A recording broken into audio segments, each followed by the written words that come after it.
ពេលដែលយើងរៀននៅតាមសភៅពួកខ្ញុំមានអារម្មណ៍ថាវារៀនធម្មតាវាអត់មានអារម្មណ៍ថាវាគួរឲ្យខ្លាចអីទេប៉ុន្តែដល់ពេលដែលខ្ញុំមកដើរមើលបានពាក្យកណ្ដាលនេះខ្ញុំមានអារម្មណ៍ថាអូវាព្រឺសម្បុរហើយគិតថារបបនេះវាខុសខើខ្លាំងដែលមនុស្សអាចទទួលយកបាន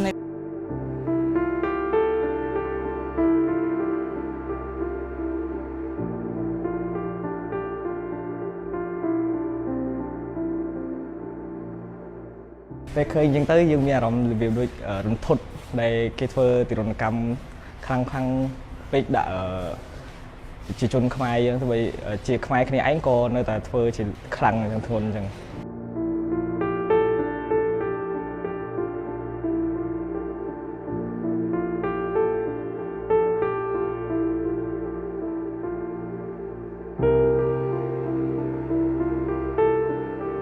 យើងត្រូវរៀនអំពី